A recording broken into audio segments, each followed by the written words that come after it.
Last 2 weeks ago we talked about some changes that I think in principle are somewhat monumental, but in action most of us were like, yeah, we're kind of already there. And that is that I'm transitioning in my role to sort of oversee all of our congregations, as opposed to being sort of the direct pastor at Central all the time. That Pastor James has already been doing more of the pastoring, sometimes than I have, and he's stepping into that role sort of officially within our church, and I'm stepping into an overseeing role so that I can do a better job of making sure that, Pastor James and I have been talking, and for all the ministry experience that he has, he said, well, I've never done that before because you always do it. And there's been a few things that he's just said, well, I'm a little overwhelmed. I hope you don't mind me sharing. You shared that last week, I think. And so he said, I'm a little overwhelmed with doing that because I've never done that before. You've always done that. And that is actually exactly what we want to try to sort of rectify, is that for not just Pastor James, but for Pastor Patty and our other pastors, that we want to make sure that they are getting the full experience of what it is to be a pastor, because that is sort of an important part of raising up pastors, if that's what we say we do really well here. And what we've sometimes experienced is that when we send somebody out, that list of things that they had never done before are exactly the things that are like, oh, I've always done the fun part of pastoring and not that part. And I say that sort of joking, but also not joking, because I was an associate pastor, and in this church for many years, and I'm like, when I used to do that, I got to do the fun part, and then I had to lead board meetings and stuff like that when I became the lead pastor, and that was not as fun. See, if you think you don't enjoy listening to a board meeting, think about what it feels like to lead a board meeting. And we have this responsibility to say financial stuff in ways that don't put people to sleep, and that's a big responsibility. So we talked about that sort of transition. So today, what I want to do is I want to kind of work through what that transition, what the advantages of that transition are for sort of our overall church and for Mission Albuquerque and for all the things, and that sort of question of, okay, so if James is pastoring Central, what are you going to be doing? Because isn't that all there is to do in pastoring? And the answer is no. And I've got a plan, and I've got an idea, and I feel like God has been speaking to me about the answer to that question. The reason we started moving forward in this sort of direction is because I felt, not just because I thought it was a good idea and it makes sense and we need to take people to the next step of pastoral growth. It's actually because I feel like God has more for us to do as a church impacting this community that perhaps we're not yet experiencing, because there's nobody whose role it is to lead that part forward.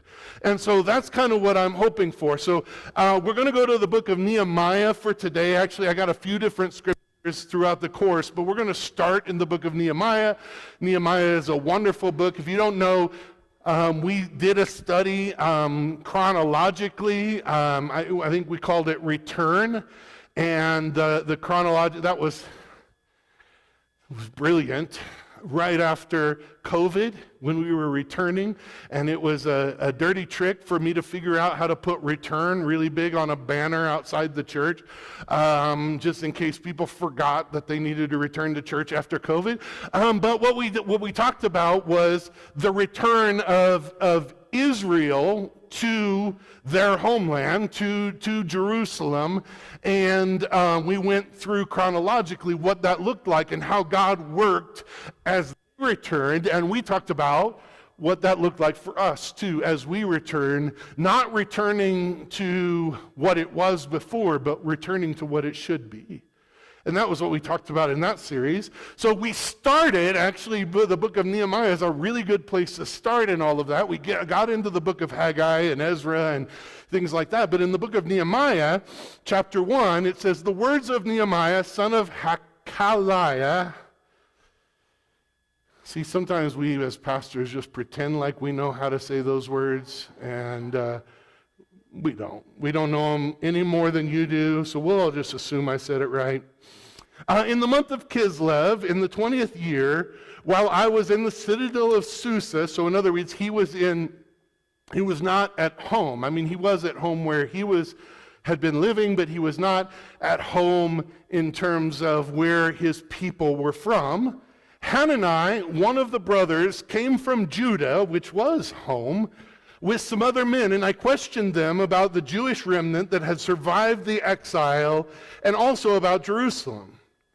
They said to me, those who survived the exile and are back in the province are in great trouble and disgrace.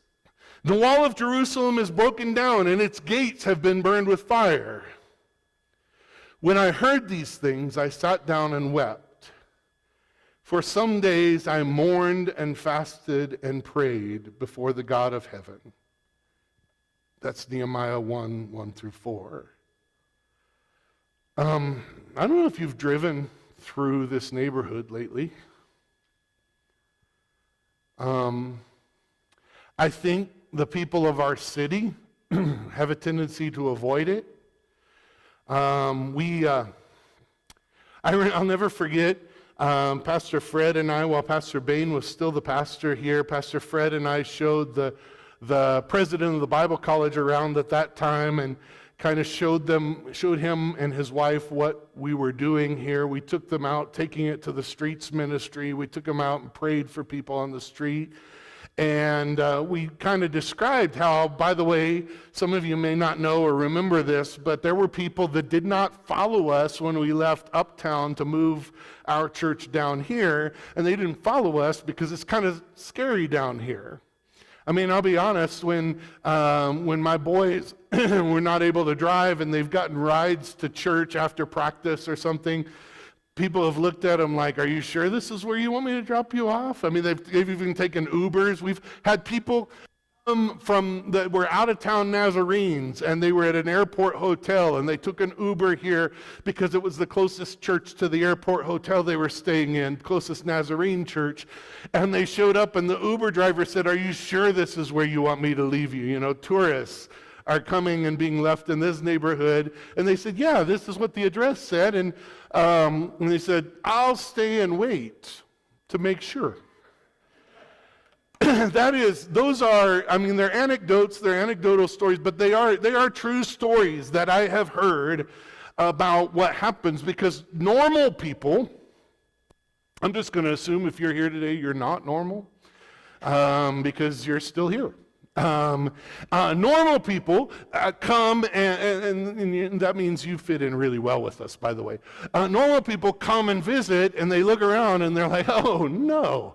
Isn't there a Nazarene church in a nicer part of town? And then they go to that one. That is what really happens a lot of the time, but you're still here. And the reason for all of that, what I'm trying to describe to you, is that when we look around, we see the destruction. Not only of the physical properties around here, and I think that's just representative of the destruction that we see in the lives of people around here. And I want to just remind you that although this story that we're being told in Nehemiah is about a city, a physical city, Jerusalem, that was sort of the promised land. It was where the people of God dwelt, and it was where the temple was, and God dwelt there. I want to just remind you that God does not dwell in houses made by men, not any longer at least. His intention is to dwell within his people and amongst his people.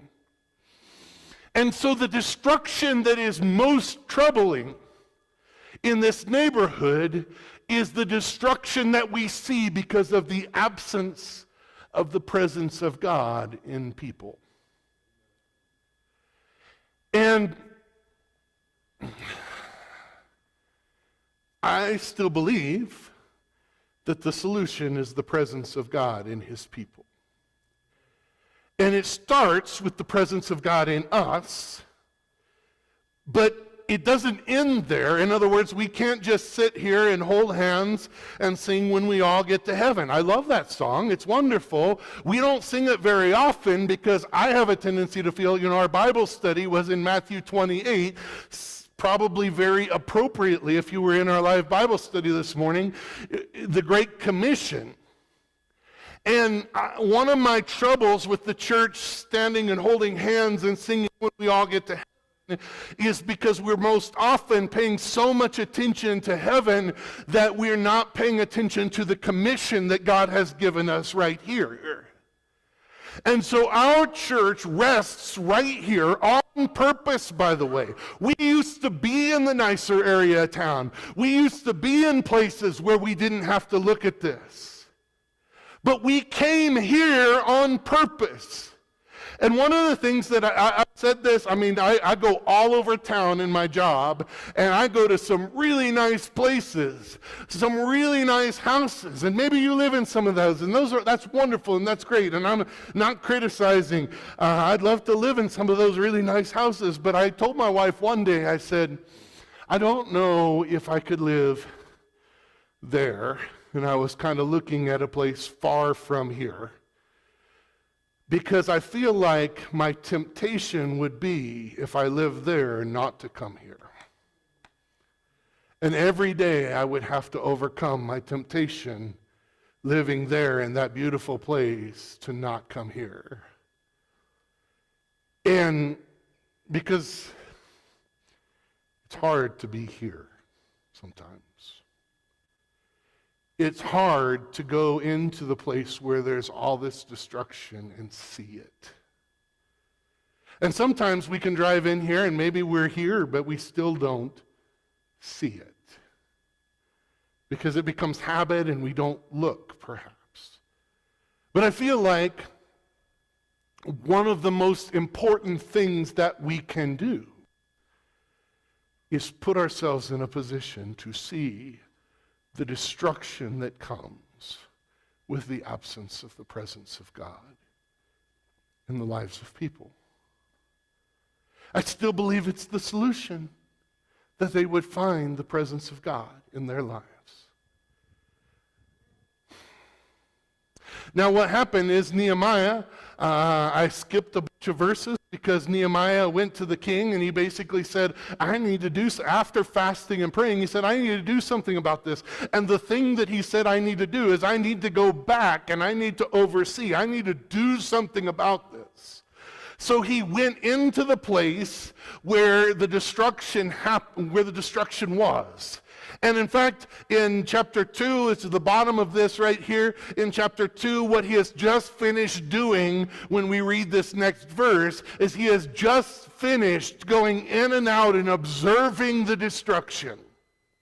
Intentionally taking a look at what it was going to take to rebuild.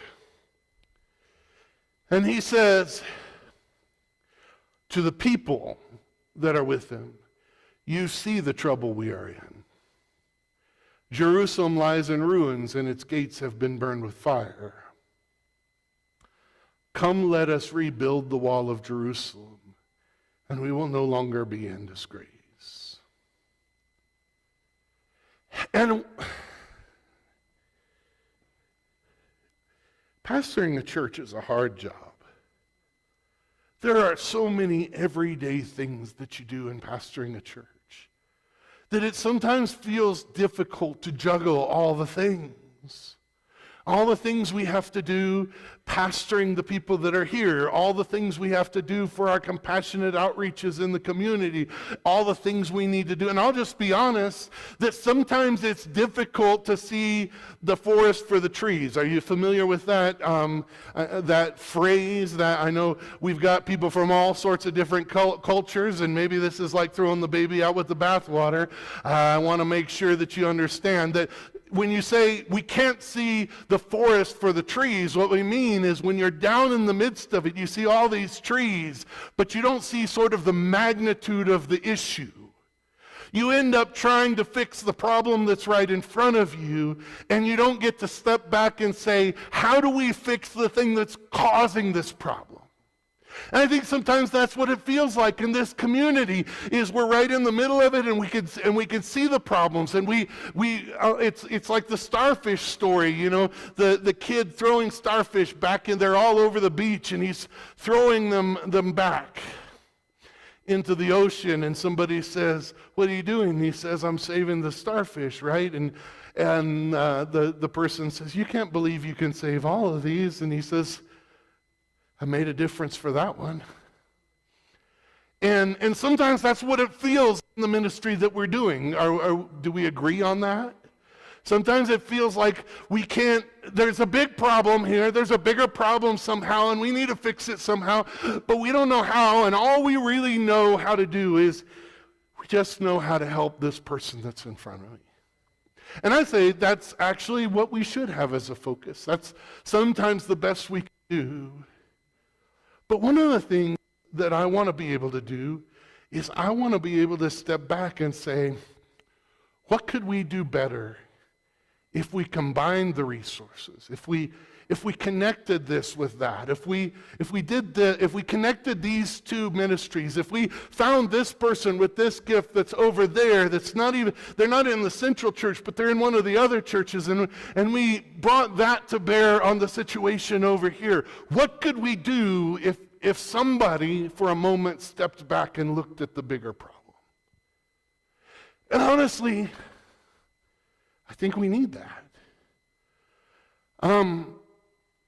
So essentially what's going to happen is I'm still going to have two rules. One is pastoral and one is executive director, but they're going to kind of line up a little bit more because executive pastor will oversee the different congregations and executive director will oversee the different ministries and programs that we have with Mission Albuquerque. And so I'm going to have these two roles, and I'm going to be able to give sort of big picture oversight to all of that and make connections, which is something that actually I feel gifted at. I feel like I've been trying to do over the years, but sometimes not felt like I had the time to do the way I wanted to. We've got a lot of things coming up this year. Some of you may not have known. Some of you are just happy that there's not water flowing from the ceiling anymore, which is something that is amazing. I didn't mention that, I think, last week or a couple weeks ago when I was giving the report, yeah. So we for years have had roof leaks, and we got that fixed. Some of you may know, and so we kind of, what has happened a lot of times is people will ask me, and I'm like, how long do you got for me to explain what's going on with the roof? People would ask me, well, why haven't we fixed that yet? Didn't we get money? And I'm like, yeah, well, we did, but not enough. So we fought with the insurance company for a little while, and then we got some more. And so then we started working on the project, but some of the inside things are still not fixed because they actually didn't give us as much as we believe that they should have. In fact, our insurance adjuster that helped us fight, they gave us one number. He thinks we should have gotten at least twice that.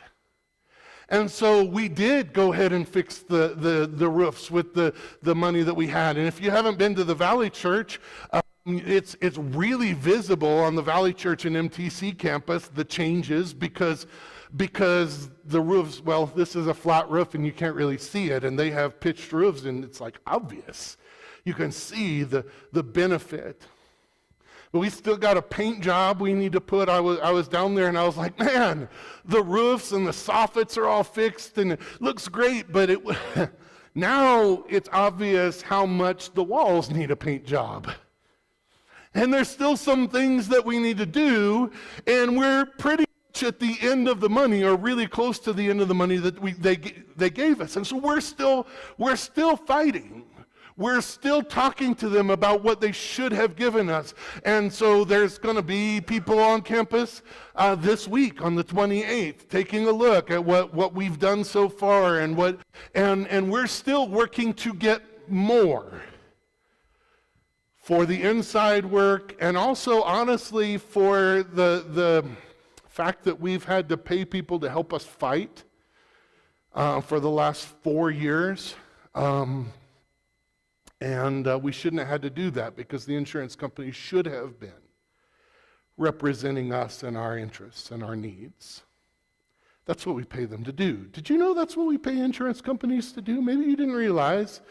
It doesn't seem like it if you ever talk to an insurance adjuster, but that is actually what we pay them to do, is to look out for our interests. And in fact, there are bad faith laws that say if an insurance company is looking out for their interest, not our interest, they're doing something illegal because we were paying them to look out for our interest. And so that's something that we're working on. We are hoping that not only gives us money to fix the insides, and it not only gives us money to pay for the costs that we have associated with having to fight over this for 4 years, but we are also hoping that it gives us a good number to be able to put ourselves in a good position for the future. And that includes the hope of paying off our mortgage, because paying off our mortgage would give us over $12,000. How much is your mortgage? Our mortgage is $12,300 a month.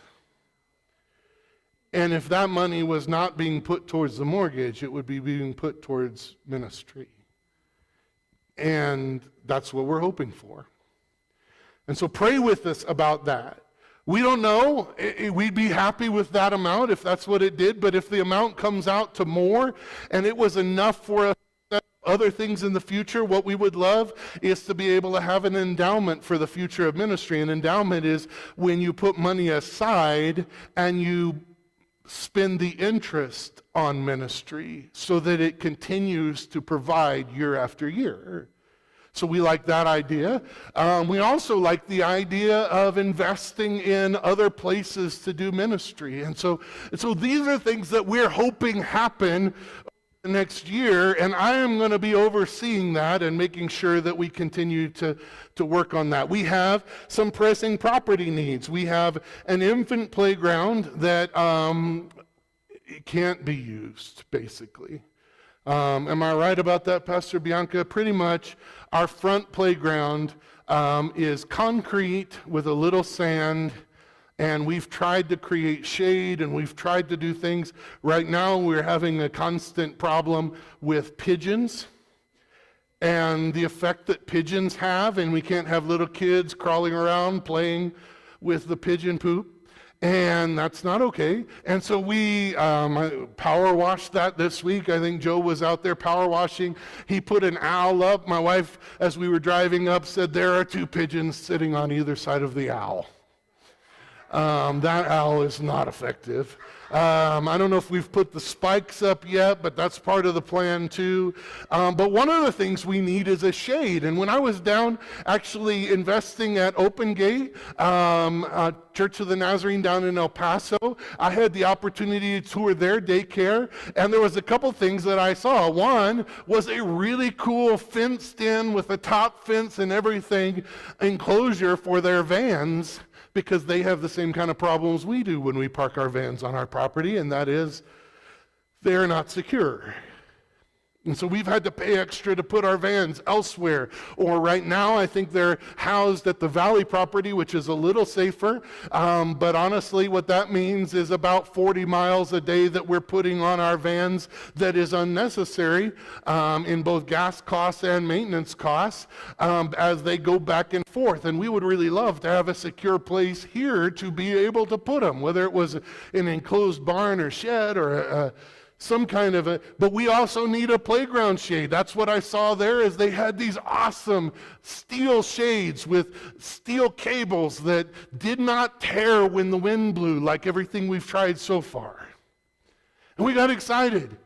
We need a food bank vehicle. So Richard's not here today, Rosenquist, but we had been using his vehicle for a while, and I think we're using somebody else's vehicle now to try to do our food bank pickups. We have a box truck that is almost roadworthy, sort of roadworthy, and available if necessary, but also volunteers drive box trucks very well. We've had problems with that in the past. So we'd love to have a nice food bank vehicle to do food bank pickups. Refrigerated would be even wonderful. I don't know, maybe.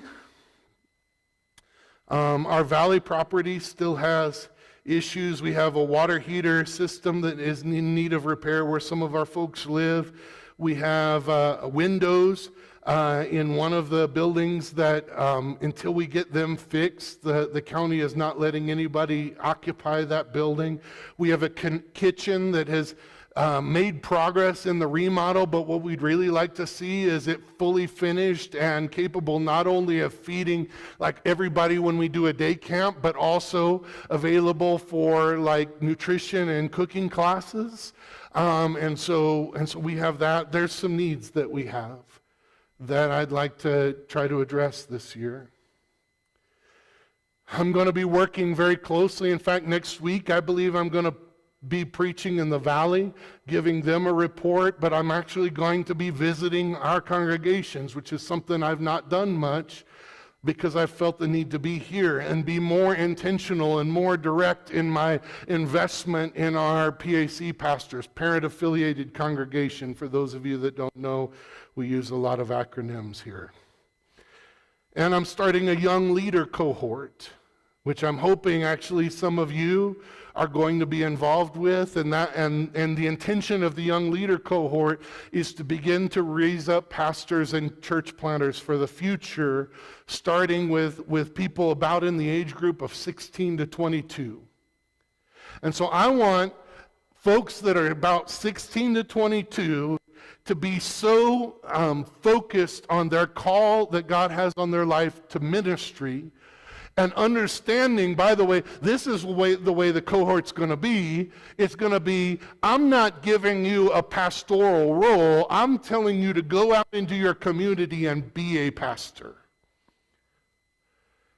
And I'll be honest with you, I'm not sure. I talked to our district superintendent, and he said they called him. He went to the seminary for schooling, and he said they called him and said, how well did NTS educate you and prepare you for ministry? And he said, well, the long and the short of it is NTS prepared me to pastor a church of 500 very well. The problem is the church that I got when I got out of NTS was 35, and it didn't prepare me for that at all.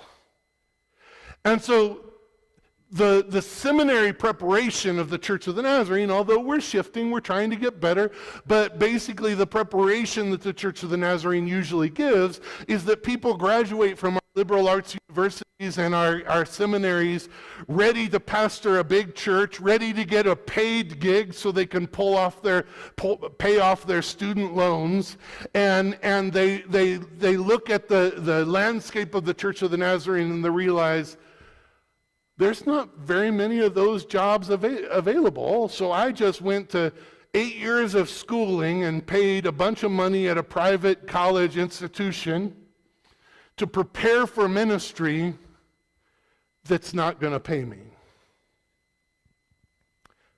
Were you aware that that's an issue? It's a big issue.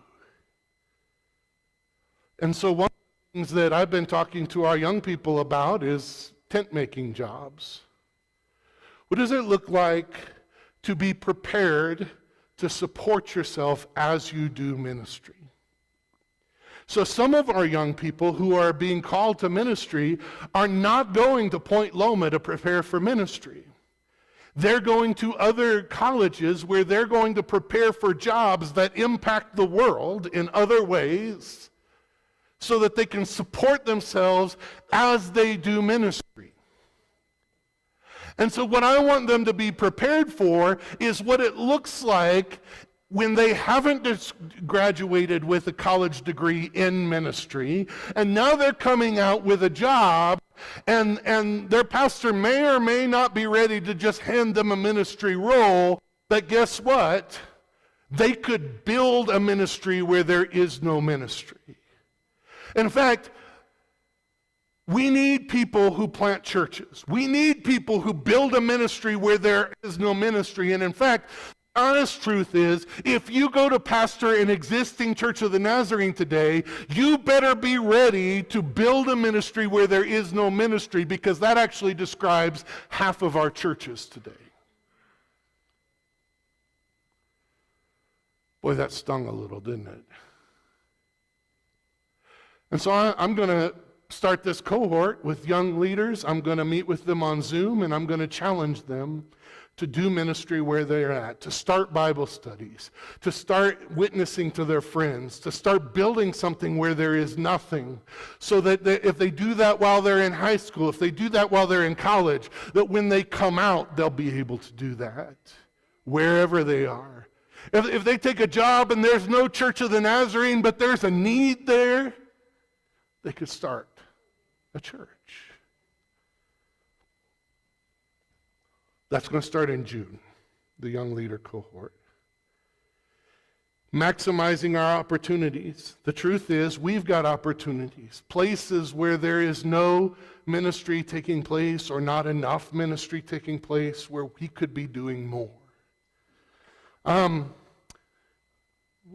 couple of things. We have the Montgomery property where Revival and Compassion meets.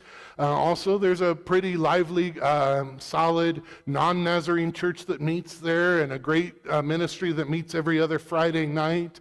But we have properties available for more ministry. That honestly, sometimes our problem has been that we don't have the staffing and volunteers to do more ministry than what we're already doing. And we are taking over management starting in the month of May. The board's going to talk about that right after service today.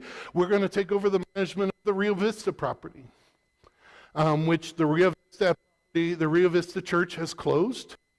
Some of you may have known that. Some of you may not have known that. And there's a great vineyard church that's meeting there. And there is a Nazarene ministry that Pastor Janice helped start. Pastor Bonnie up there is working on in some apartment complexes. We'd love to be able to support that. We'd also love to be able to use that property that we will now have access to for more ministry. I can't wait. The district has sometimes sold properties, and a lot of churches, districts have done this, sold properties. But one of the biggest problems we have in planting churches is that when we go to plant a church, we can build a group, but then there's really no place to meet, and it costs money to find a place to meet sometimes. And so we've got churches that are trying to be planted, and they got no place to meet because we've sold all the properties.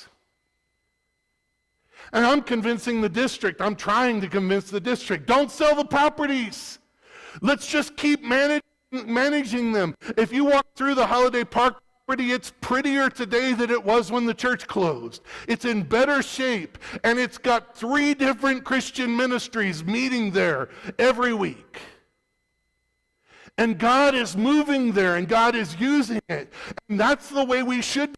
And by the way, there's 3 Christian ministries meeting there, but there probably could be 5 or 6. So we could still do, there's a homeschool co-op that meets there that's led by one of the churches. There could be more going on. One of the reasons that there's not more going on sometimes is that when a local church owns a property, they have this tendency to say no every time somebody wants to use the property. Oh no, you may not clean up after yourself. You may not do this. You may not do that. We don't really have time. We're using it. We're not going to do that. We don't do that here. We let people use the property. We let them use it all up for the glory of God. We have 5 resident services. I shared this a couple weeks ago. 5 resident services properties now that we work in every week. Steve and Roland and Francis, thank you. I keep trying to call her Frida, and that I was about to say it again, and it's not Frida, it's Francis. And Francis and Becca work in those properties, as well as Pastor James with the gardening. And we have opportunities to influence those properties. In fact, one of the first ministries we had in the first property we started doing work in was Vista Grande, which is now Copper Terrace. And one of the things we did was we built a church there. And one of the things that we don't have right now in those properties, even though we have Christian influence in those properties every week, is we don't have Bible studies and churches meeting there. But we could. We have the opportunity to influence people for Christ every day, every week. And we could be using their space, their common rooms for Bible study. And we know that that's what some of the folks need. We've had a gentleman from Copper Terrace that's been attending the last few weeks. I don't see him here today. But Steve told me that this week somebody asked him to start a Bible study at Solar Via where he works. And I thought, this is exactly what I believe God wants to do. In fact, I love that Steve's going to start it because Steve is the one that has influence in that community. But, yes. But let me just point out that the fact that we have a key to the door and an opportunity to go in means that it doesn't have to just be Steve or Roland or Francis or Rebecca that starts a Bible study in those facilities, in those apartment complexes. It could be any one of us. I want to see our churches get more involved, more connected with the work that God is doing in those areas. I mean, I'll be honest, I work full time, and I was driving by on a Saturday with my wife, and I was like, I'm pretty sure Calle Cuarta is around here somewhere. And we were driving past 4th Street on Candelaria, I think it was. And I looked over and I was like, there it is, right there. Because I still haven't been there. That's got to change. And that's got to change not just for me, but for us.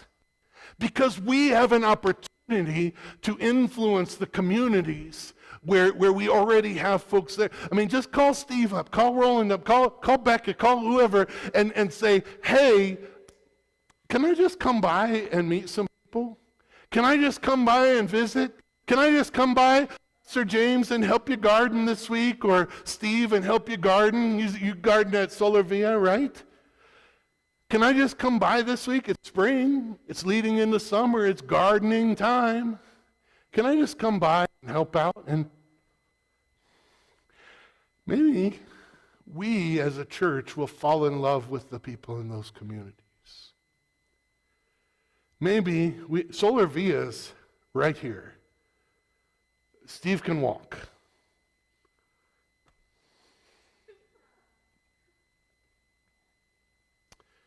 I'm going to work on expanding the work that we do. First of all, in funding, because let's just be honest, one of the reasons we sometimes don't do more is because we only got so much money to spend and so many people hours to use. I'm believing for this. I'm believing for the opportunity for Mission Albuquerque to be an opportunity for more people to come into ministry full time. This is what I mean by that. I mean that Mission Albuquerque is not the church, a pastoral job per se.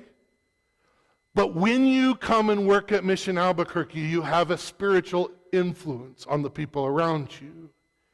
And so if I can find a way to hire people from the church and pay you so you don't have to work a job somewhere else, and now you can work full time in this community, that'd be awesome. I would love to see more people from the church coming and working in the communities that we serve and being a pastoral influence in the community. So I'm looking for more funding. I'm looking for more opportunity. I'm applying for grants. There's a big need in the area of help with refugees navigating, isn't this right, Pastor Desiree? Navigating the American systems. Pastor Desiree and I sat one day and he said, he's told me all the time, he said, we don't have the income taxes, we don't know how to work with the IRS. Is that right? We don't know how to work with, we don't have HIPAA in Africa. We don't know how to work with, and so one of the things that we need is to help, my wife Cynthia and Bianca have helped people get signed up for school. As daycare workers, they've taken kids to the school and went and picked up parents to help them get signed up for school. And we are in serious need in our community of more help with that. And so I worked on a grant this past month to try to help hire somebody for us to help navigate things for the refugees that we care about and love in this community. And the folks that are coming here new with us. I'd love for us to expand our daycare. We've been growing. I think we're at about 60. We still got room in our facility, but when we hit the point where we have no more room in this facility, I want to start another daycare. And I know that sounds crazy, and some of our staff go, you know why? Because they're overworked and overwhelmed. Because we need to be able to have funding to be able to hire full-time people. We need more help. I want to see expanding an opportunity to expand resident services. God has blessed us. We showed ourselves faithful in one place. And God began to expand our influence and expand our land, and now we have 5 places. And I don't believe that's the end. I believe that's just the beginning. I want to see us take our day camp to other parts of the district, to other churches, and see us help them build their ministry and reach their community. Right now, in Mission Albuquerque, 16 of our 27 staff members are members of the congregations here at Sandia. So it used to be, you know this, when we started the daycare and we started our ministries, everybody was from our church, right? But now it's not. 16 of our 27 employees at Mission Albuquerque are a part of Sandia. Now, there's 2 things that means. One, I would love to hire more people from Sandia, but maybe that's not possible. I would love to hire church people everywhere, Christians, to have influence from everywhere. I would love to hire pastors who have to be bivocational at another church across town, but if they have to be bivocational, then maybe we can find a way to pay them to do the ministry that they're doing to their community through Mission Albuquerque. Wouldn't that be awesome? I would love to see that. So of these 27 employees, of the 11 of them that are not a part of Sandia, some of them go to other churches. In fact, we ask that they all go to other churches, that they all go to a church. But sometimes that hasn't happened as consistently as we've wanted. And so the truth is that we also have a spiritual impact on them. And I want to continue to increase our impact on them by being very intentional. And we already do this, but I want to be very intentional about our spiritual impact at work when we're doing the work of Mission Albuquerque. And here's what that looks like. On Sunday mornings, those of you that come would gather to serve. The first thing we do at 7 o'clock is we start setting things up.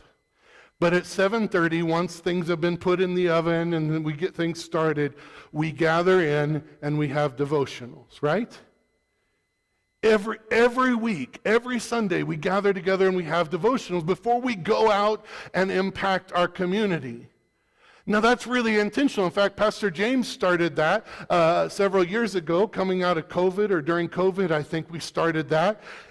That's very intentional because one of the things that we noticed is not everybody that comes to serve in Sunday morning breakfast actually comes to church here. Some people go out and they go to other churches. Some people don't go to church, but they love what we're doing here. And so they come in and volunteer, and if they don't go to church anywhere else, they hear the word of God here. And they have an opportunity to see that this is a church that not only believes something, but our actions reflect our belief. And so there are some of our folks that volunteer, for instance, on Sunday morning that actually, they go to another church, but when they need prayer, they ask it from us, because the truth is, they get better pastoral care here than they get at the church they're going to. And I'm not talking about pastoral care. I'm talking about pastoral care.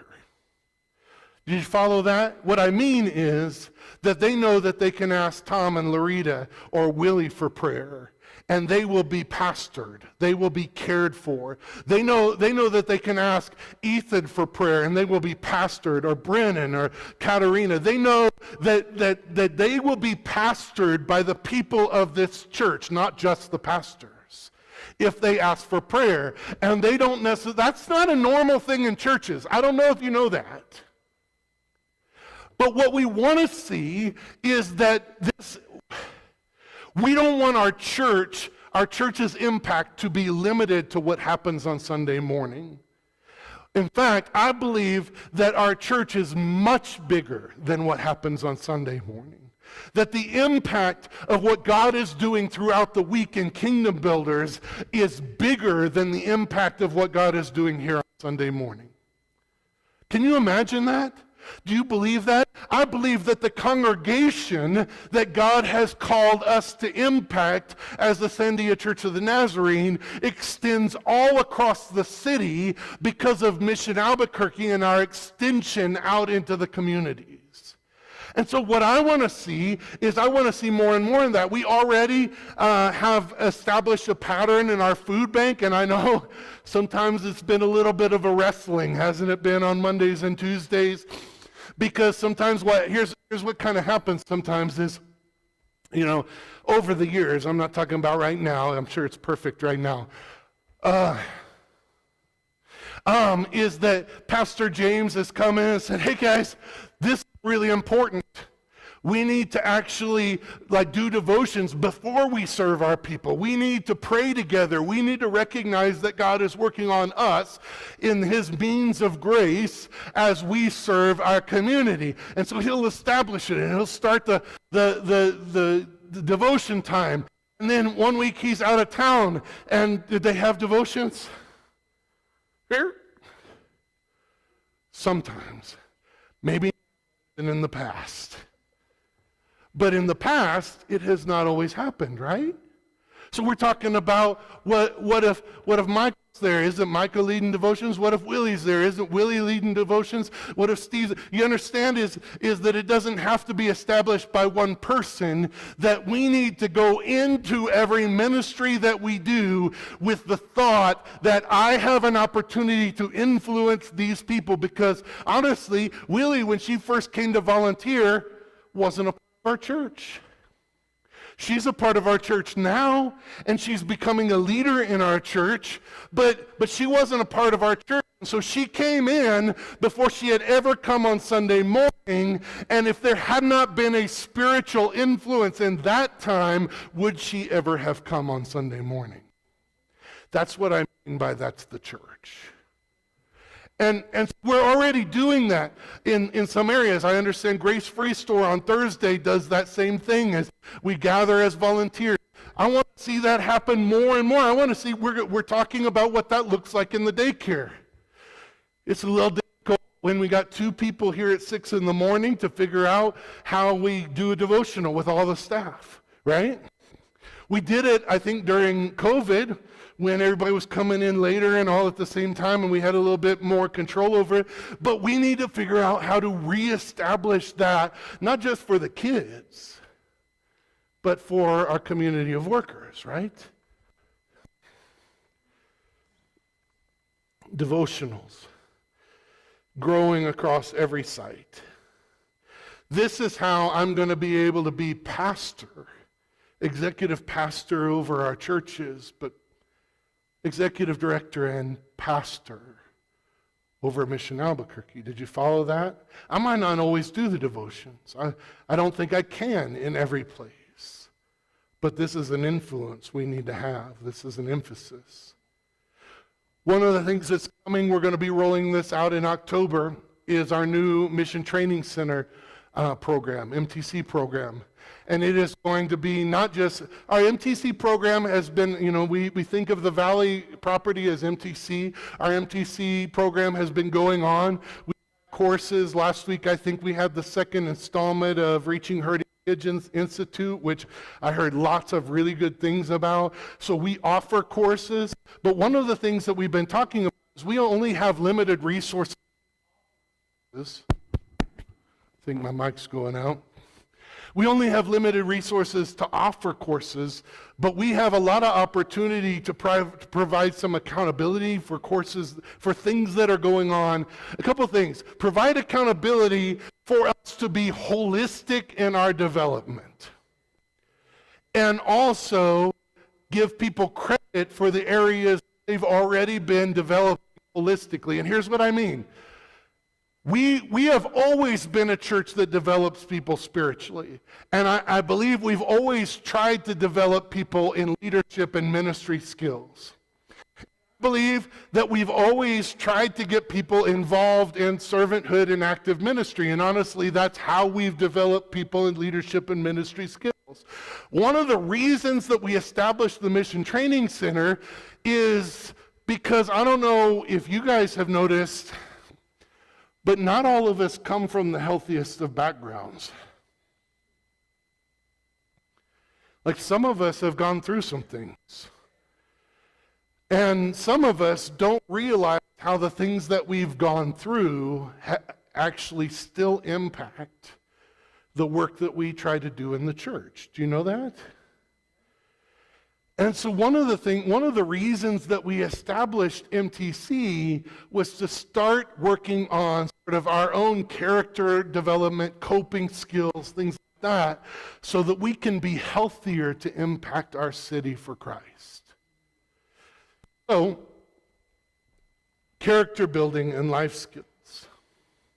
And one of the things that we see is sometimes people are really good at developing ministry skills and coming to church and things like that, but they're avoiding healing from the things that really need healed. We want to be holistic. So it's not going to be just the folks that live on the Valley campus. That it's been kind of, in the past, it's been like, if you live on the Valley campus, it's mandatory. You are a student, be a part of this, unless you're a staff member. And so one of the things that we're going to do is, it's no longer unless you're a staff member. In fact, I want all of our staff and as many of our volunteers as possible to be involved in this program.